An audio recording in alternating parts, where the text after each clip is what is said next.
clippings and wallpaper books, if you remember those, magazines, so I would be cutting and pasting.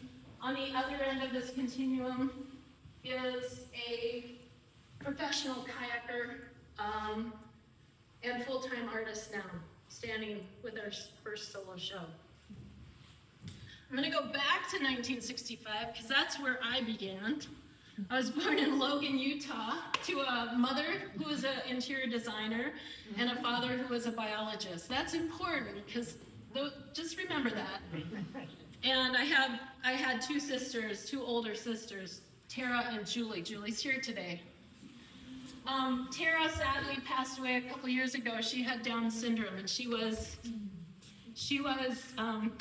very important to me. So I'm sad that she's not here, but she is here. My very first memory when I was, my mom said about 3 years old, I remember a swimming pool. And I remember the feeling of the water at that age. I don't know, maybe I was 3, maybe 4. I remember the room was kind of dark and steamy.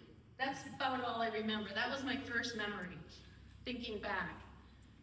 I've connected my continuum with palettes from this painting series. And I thought that was kind of a good thing to do, to try to string it all along, because it is my experience that brought me here.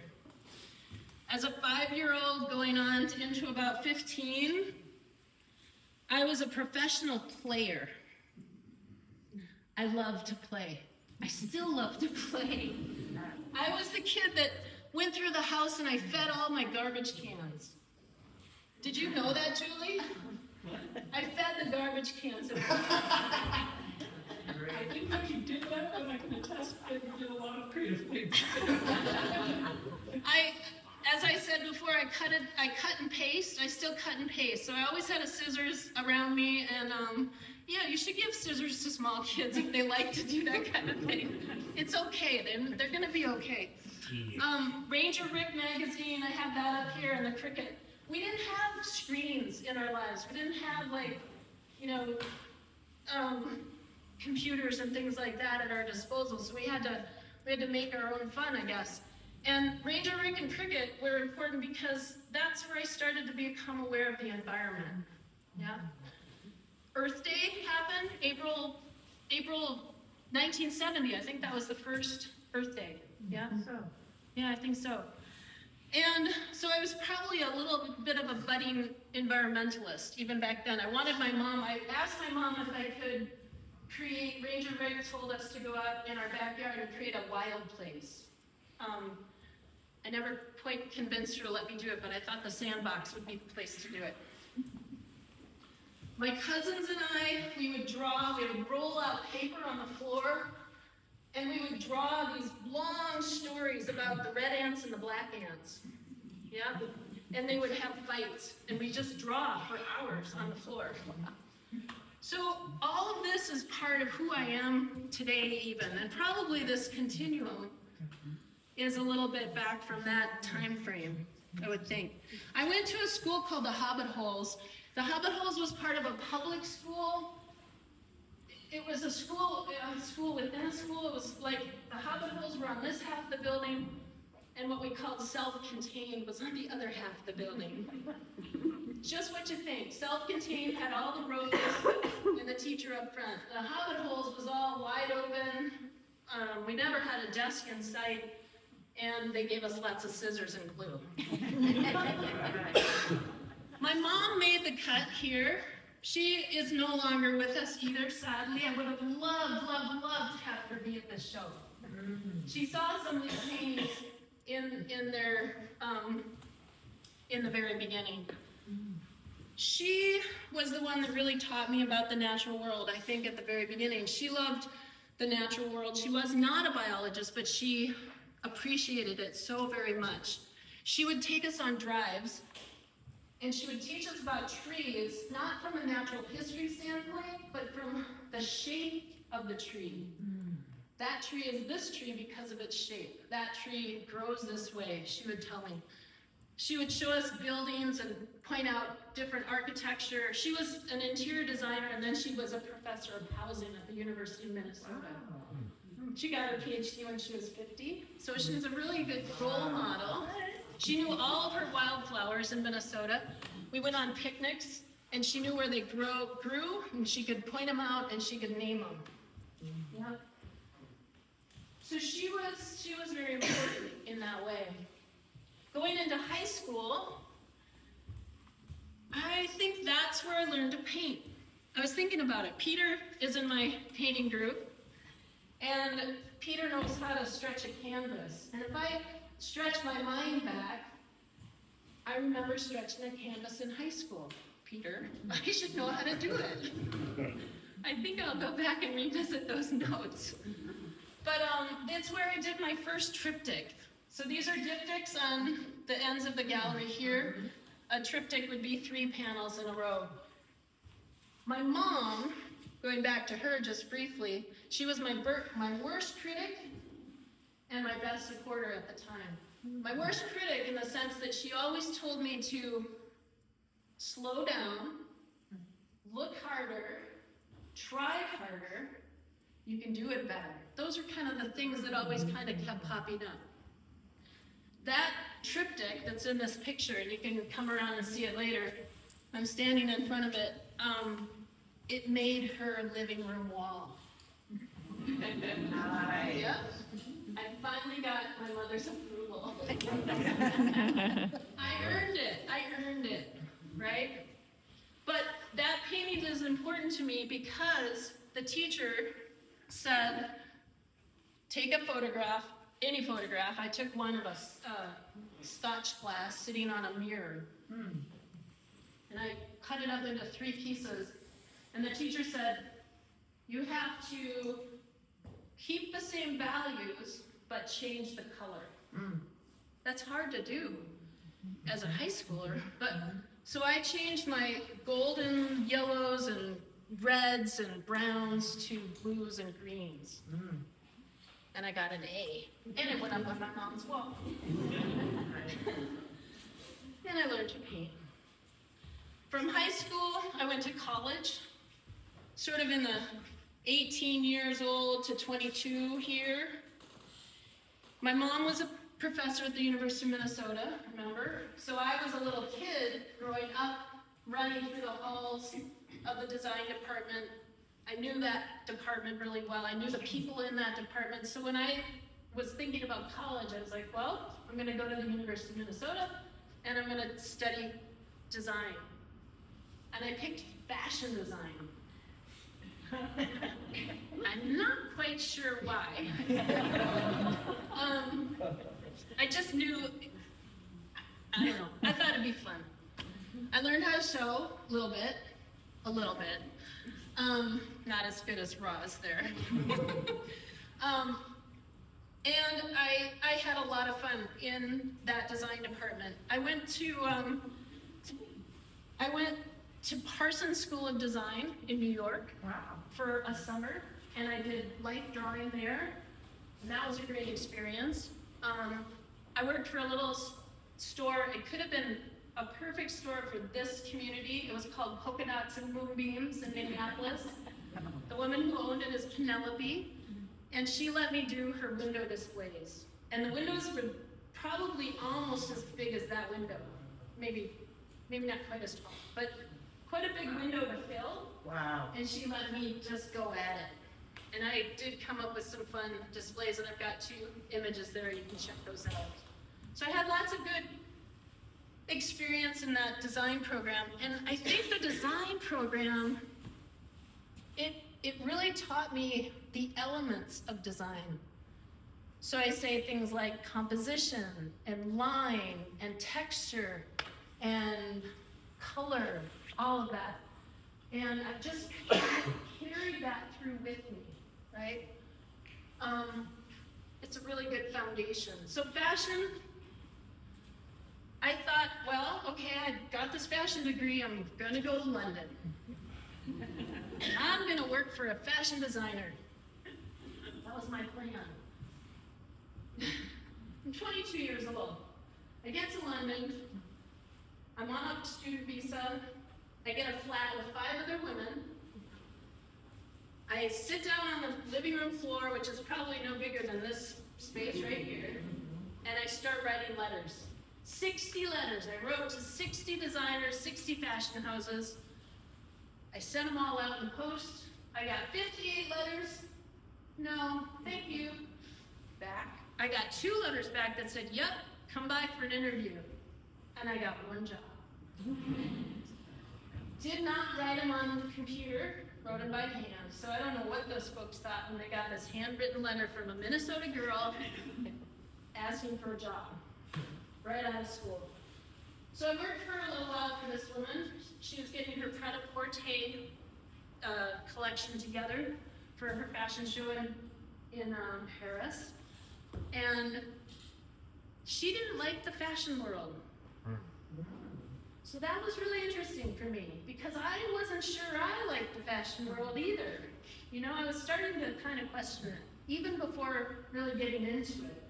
I liked the drawing and the painting and the fashion and looking at magazines and all of that, but I wasn't sure about the whole, it's not what you know, it's who you know, that kind of stuff.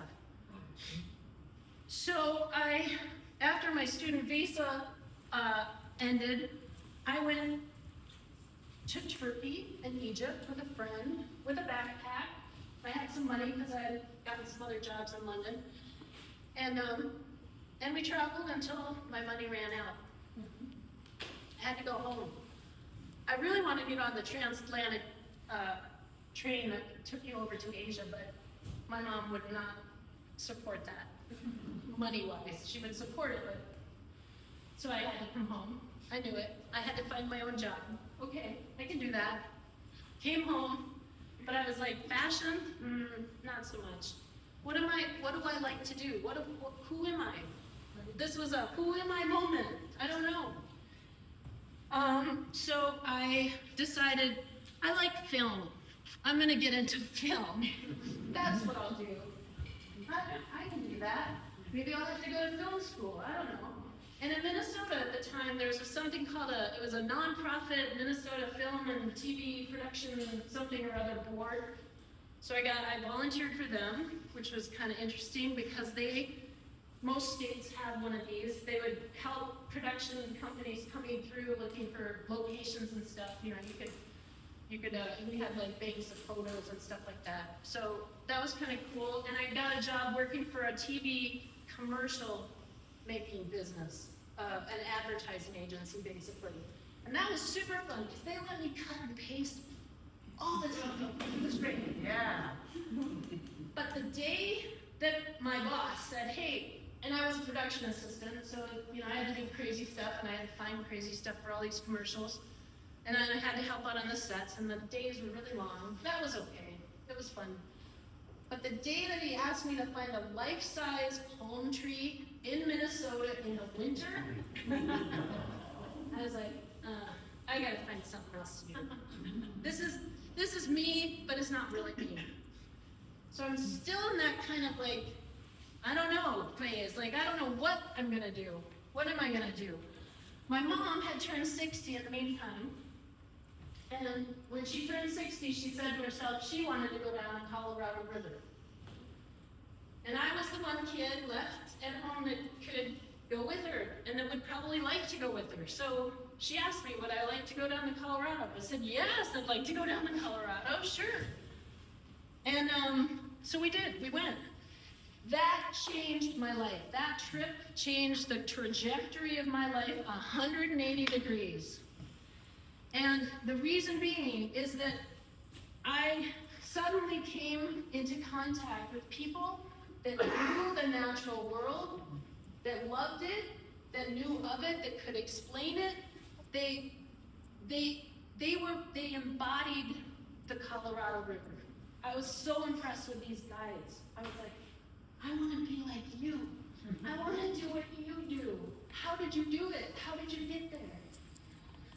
So I went back to school. This time, 180-degree shift from design to biology.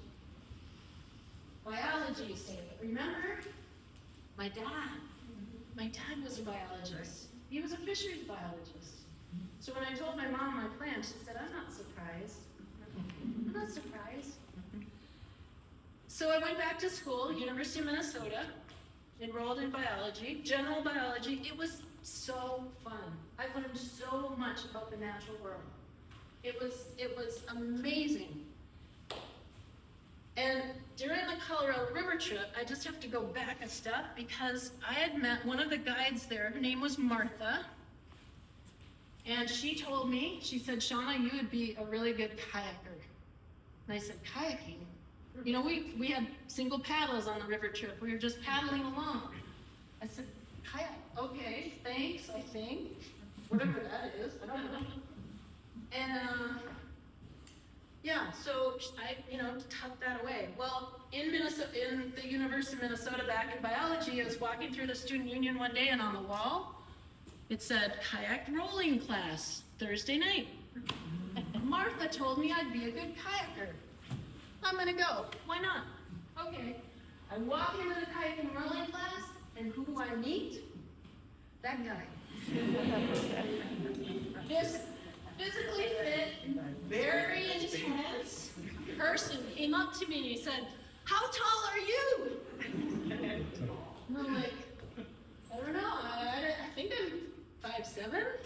Good, we can be partners. We partnered up because our legs were the same length. We didn't have to keep readjusting our foot pegs, right? So we became partners in the pool. We became roommates. We found out that we had every single class together that we didn't even know. Amazing. So I met Leon, my best friend, the love of my life, in 1991.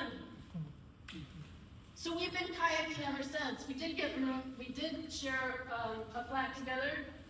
We both bought kayaks, our own personal kayaks. Mine was yellow, his was blue. And we did a lot of kayaking in the lakes and the rivers in Minnesota. Super, super fun. Which kind of brings us close to the where we are today. In biology, it's just like any other field. You got to figure out where you want to take it. What do you want to do next? And we loved field work. I loved being outdoors. I loved being in the natural world, right? So I was like, all right, well, we can get jobs just being field biologists. Can't you just do that for the rest of your life? Yeah. So we got a job working in Puerto Rico. We studied the endemic songbird, the Puerto Rican vireo. That was super fun. We also got a job when we moved to California. We moved to California because I enrolled in what's called this National Student Exchange Program. And that would allow some of my credits from Minnesota to transfer. I could transfer my credits from another university back to Minnesota and not lose any ground. And I could experience a different part of the world. I could live by the ocean. Yeah, so I chose Humboldt State because it was on the ocean. So we went out to California and we got jobs working as field biologists studying the spotted owl. And we worked on a demography study for a couple seasons. And that study is actually still going on in Northern California and parts of Arizona and parts of Oregon. It's a huge study. And it's really important because those guys are, those owls are really representative of kind of what the health of the forest, let's just put it that way, yeah. But some of that work, it's just the best because you're outside all the time. You're outside in nature, and I don't know, it's the greatest thing. When we were trying to decide what was next, we knew we liked field biology, but we knew we needed a home base. We were living out of a little pickup truck. We had 2 kayaks, 2 bikes, fat cat named Harris, and we were driving around and thinking about where to live, what to do. Leon had been to the San Juan Islands and he said, let's go up there. I'm like, really? That sounds fun. Looks nice on the map. Drove up to the San Juans and I fell in love.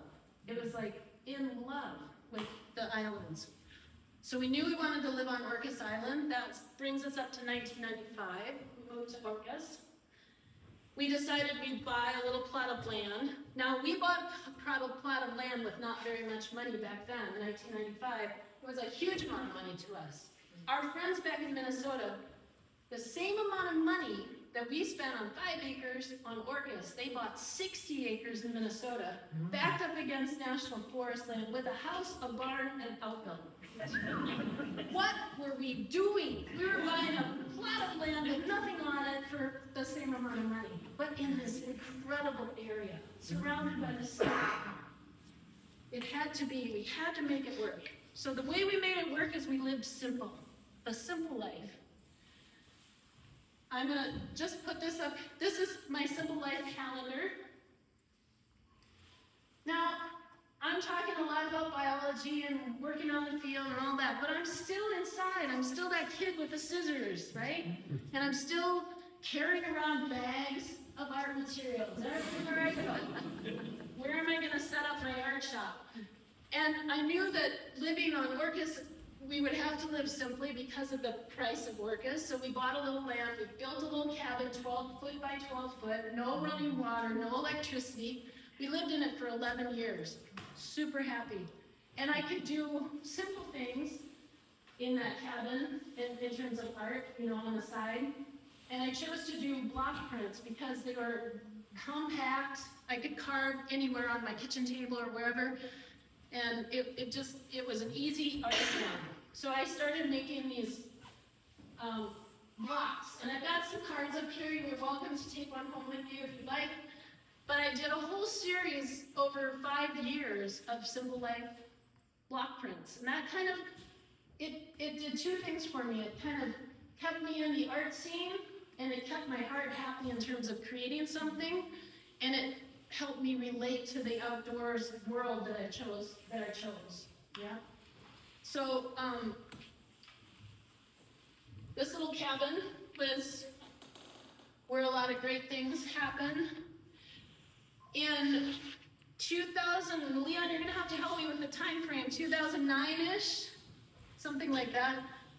Our Simple Life became a little bit more complicated, and I'll jump ahead a little bit, but we ended up selling that piece of property, moving to another piece of property next door. We invited my mom and my sister to come live with us. Somewhere in that 2009 period. Okay, 2003. So anyway, our Simple Life, I have it down here in about, 7 years or so. That was sort of the time frame we lived there. In 2001, we started our own company.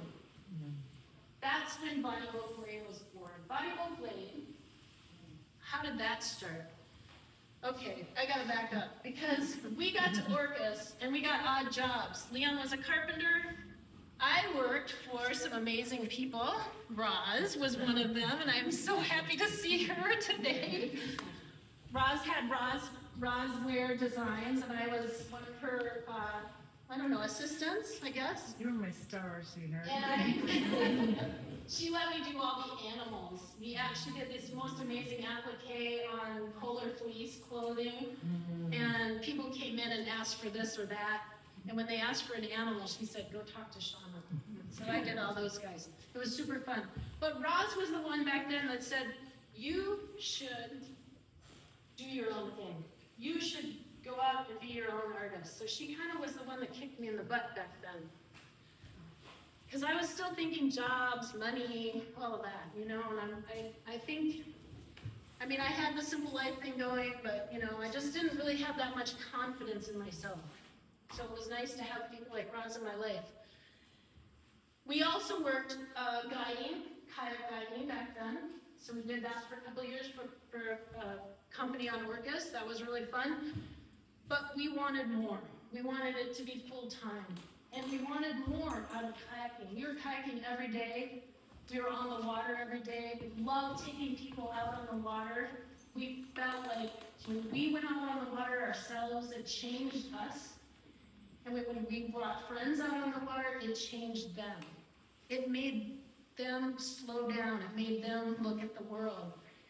They got in tune with the water. They looked down through the water and see the kelp, right? We we wanted to bring that to people, right? That's what we wanted to do. So we started Body Boat Blade, which was a kayak school. We knew that we wanted to teach because we had gotten into what is called the BCU. It's the British Canoeing Union.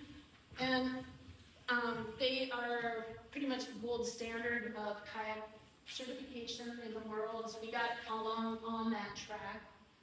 And we started our company, and we did that for 18 or so years. And we went to amazing places during that time frame. We did have a business, but it didn't stop us from taking the opportunity that came through the door. What I mean by that is we always told our students, don't wait until your children get too old, they get grown up and move out of the house. Don't wait until you retire. Don't wait until this or that. If an opportunity comes through the door, grab it and go for it. So an opportunity came up 2 years after we started our business. Christoph, who lives in Port Angeles, he called us and said, do you guys want to go around Iceland? We're like, Iceland? Yeah, we do. Okay. So we went around Iceland 2 years into a new business. We left our business with our third business partner at the time, Brian Smith, and he ran it while we were gallivanting around Iceland. Yeah, I was the first woman to have gone around Iceland in a kayak. I have that as my claim to fame, which is nice. And we also had opportunities later in 2007. We had an opportunity, Justine Kurgenman, she's a famous filmmaker. She called us and said, would you guys like to go around Haida Gwaii? Haida Gwaii is north Vancouver Island, west of British Columbia, just, it's 50 miles off the coast, somewhere between Alaska and Vancouver Island. And it's an amazing place. So we went around Haida Gwaii, and you're on those trips, you're in your kayak, you're on the water every single day, you've got everything you need to live. I take all my art journals and all of those things nice to draw, you know, I'm immersed in that, again, immersed in that natural world. 2011, Leon and I had the time, and we said we're gonna do it. We're gonna go around Vancouver Island. And he had done a trip back in 1997 by himself. And at that time, I wasn't ready for it mentally. You have to be kind of mentally ready to do a trip like that. And I probably had the skills in 1997, but I didn't have the mentality for it in 1997. But in 2011, I was ready. I could do it. But I said, that trip, knowing how the other trips went, I was like, I want to do it, I want to slow down a little bit, and I want to take more art supplies, and I want to paint while I'm going. So he did more of the cooking and the camp chores, and I was able to paint. So yeah, the focus of that trip was all about sort of documenting it with painting and stuff. So our journey through Body Boat Blade took us up to 2019. 2019 is when we decided, I probably should have said it in 2017 in hindsight because of what was happening with Leon, but he had to medically retire himself from the paddle sports world. Some of you know Leon and his trials and tribulations. He's got some spinal damage that is keeping him from sitting in that position for too long. And so he could no longer paddle. And I was trying to keep the business alive because I was like, what the hell am I gonna do after this, right? What am I gonna do? I had no idea. No idea. So I was pretty scared at that 2019 crossroads. And I thought, okay, we'll quit. I didn't want to put him through that anymore, you know.